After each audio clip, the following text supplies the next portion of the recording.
में से कहा गया भाई ये ग्राफ बना दो। तो इसमें ख़ास बात ये ना, ऐसे ग्राफ तुम बना सकते हो आसानी से कि सारे मॉड्यूलस प्लस में है और x का कोफिशिएंट 1 है। बाकी -k1 हो +k1 हो कोई फ़र्क नहीं पड़ता। तो पहले पहला वाला बनाते हैं।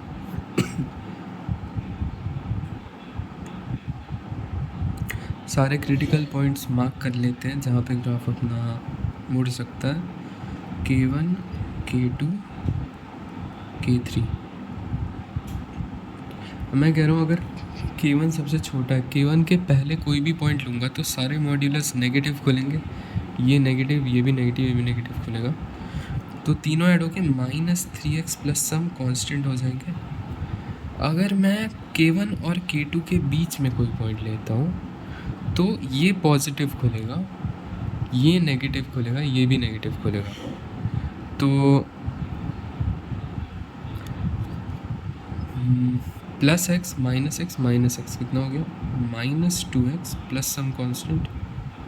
अच्छा, फिर अगर मैं k2 और k3 के बीच में कोई पॉइंट लेता हूँ तो ये दोनों पॉजिटिव खुलेंगे और ये नेगेटिव खुलेगा, राइट? तो x, सॉरी यहाँ -x होगा। हाँ, तो ये हो जाएगा x प्लस सम कांस्टेंट। फिर अगर मैं k3 के आगे कोई पॉइंट लेता हूँ तो सब कुछ पॉजिटिव खुलेगा, तो ये हो जाएगा 3x plus some constant, right? तो इसमें ऐसा होगा कि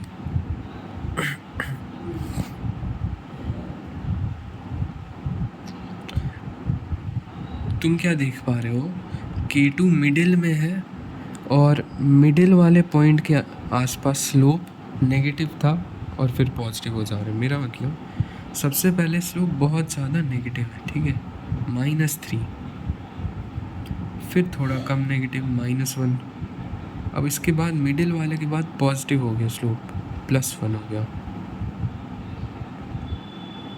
उसके बाद फिर +3 हो गया स्लोप। तो मैग्नीट्यूड वाइज ये और ये स्लोप सेम रहेगा और ये स्लोप सेम रहेगा ना, ठीक है। और मिडिल वाले के आसपास स्लोप अपना साइन चेंज कर देगा, पहले नेगेटिव था तो अब पॉजिटिव हो जाएगा। इसी तरह अगर 4 हमारे पास होते हैं, k1 k2 k3 k4,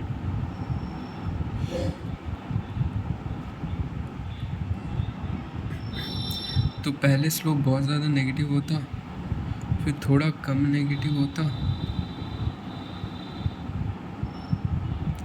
अब मिडिल वाले दोनों के बीच में स्लोप 0 हो जाता, फिर ये जितना स्लोप है ना उतना ही पॉजिटिव स्लोप हो जाता है इधर।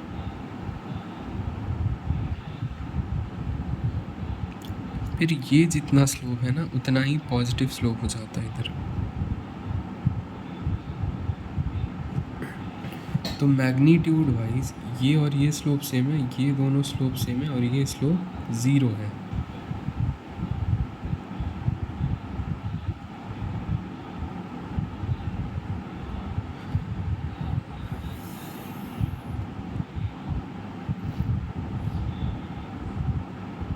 ऐसा ग्राफ बनेगा।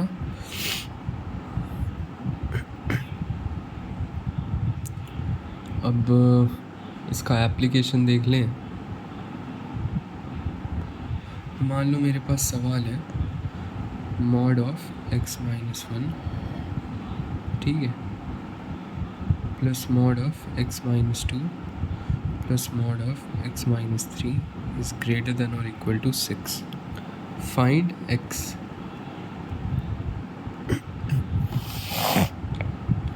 तो इसमें तुम 4 केस बनाते। पहला केस x लेस देन और इक्वल टू 1, दूसरा केस x बिलोंग्स टू 1 से 2, तीसरा केस x बिलोंग्स टू 2 से 3 और चौथा केस तो बनाते हैं एक्स ग्रेटर देन और इक्वल टू 3, क्योंकि तुम्हें नहीं पता ना कहाँ पे ये पूरा ग्रेटर देन और इक्वल टू 6 आ जाए, लेकिन अब तुम्हें पता है कि ऐसा ग्राफ तुम बड़े आसानी से बना सकते हो, ठीक है। जैसे कि 1 2 3 मार्क कर दिया, उसके बाद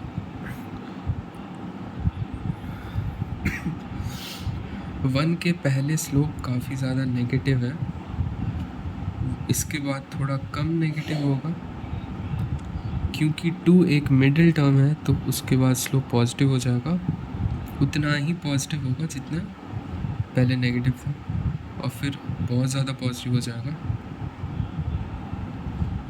अब ध्यान से देखो, इन दोनों के बीच और इन दोनों के बीच डिस्टेंस बराबर है, इसलिए जो वैल्यू यहाँ पर आएगी 1 पर, वही वैल्यू इस ग्राफ की 3 पर भी आएगी।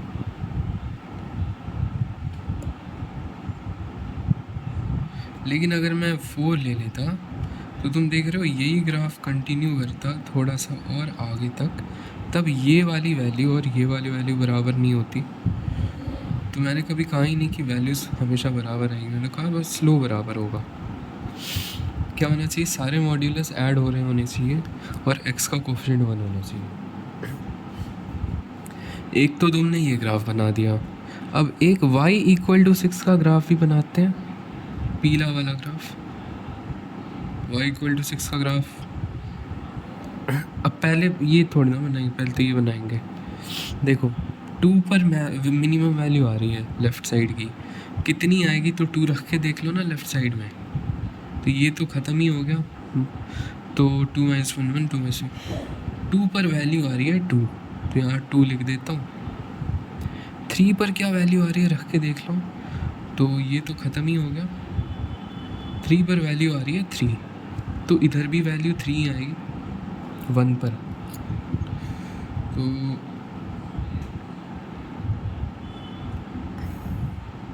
थोड़ा सा टेढ़ा लग रहा हो पर कोई बात नहीं।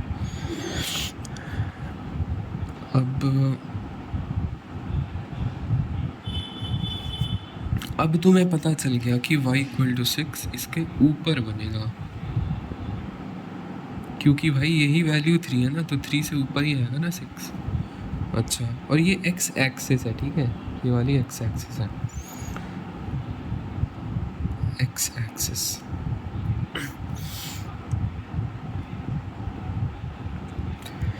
ये ग्राफ हो गया y इक्वल टू 6 का, तो ये इस पॉइंट पर आएगा और ये इस पॉइंट पर भी आएगा। अब मैं कोई एक पॉइंट निकाल लूँ, लेट्स से ये वाला पॉइंट है k, तो अगर मैं 3 के आगे कोई भी पॉइंट रखूँगा लेफ़्ट साइड में, तो सारे मॉड्यूलस पॉजिटिव खुलेंगे ना, तो सारे पॉजिटिव खुल के क्या आएंगे 3x - 6। अगर 3 के बाहर कोई भी राइट साइड में कोई भी पॉइंट रखते हैं तो हमारा लेफ़्ट साइड क्या बन जाता है, 3x - 6 बन जाता है ना, और ये ग्रेटर देन इक्वल टू 6 चाहिए। हमें पता है कि 3 के आगे या फिर 1 के पीछे ही आने वाला है वो पॉइंट, अब हमें बीच में चेक करने की ज़रूरत नहीं है ना, दिख रहा है कि कहाँ काट रहा है। तो यहाँ से आपका x आ गया ग्रेटर देन और इक्वल टू 4, यानी कि 4 या उससे आगे, यानी 4 या उससे आगे ये पूरी चीज़ ग्रेटर देन और इक्वल टू 6 होने वाली है। अच्छा, सिमेट्री से अब ये भी नहीं कि हमें 1 के पहले कोई पॉइंट रख के देखना चाहिए उसके बाद इक्वेशन बनाए।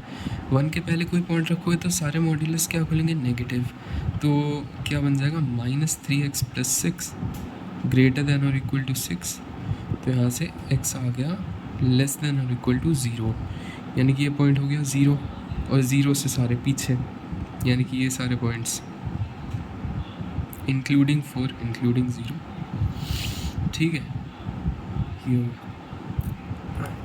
अब इसमें जैसे कि 3 से 1 यूनिट आगे 4 है ना, तो 1 से 1 यूनिट पीछे 0 है। सिमेट्री के कारण बोल रहा हूँ कि तुम सीधा ही बोल सकते थे कि एक पॉइंट आगे तो दूसरा तो आ ही जाएगा। वैसे ऐसे ही कर लो, क्या दिक्कत है, जैसे मन वैसे करो भाई। तो ये था इसका एप्लीकेशन। एक्चुअली तुम यहाँ पर 4 केस बनाते फिर चेक करते, पर तुमने क्या किया, तुमने इस चीज़ का ग्राफ बना लिया पहले इस तरह से। उसके बाद तुमने देखा कि यहाँ पर वैल्यू 2 आ रही है, यहाँ पर 3 आ रही है, यानी कि y=6 लाइन कुछ ऊपर की तरफ होगी यहाँ पर। तो जहाँ पर काट रहा है उस पॉइंट को लेके और उससे आगे, यहाँ भी जहाँ काट रहा है वो इंक्लूडेड, और उससे पीछे जितने भी पॉइंट्स होंगे, जैसे कि कोई पीछे पॉइंट है यहाँ पर, तो ये तो y=6 से ज़्यादा पर ही काट रहा है ना इस ग्राफ को यहाँ पर।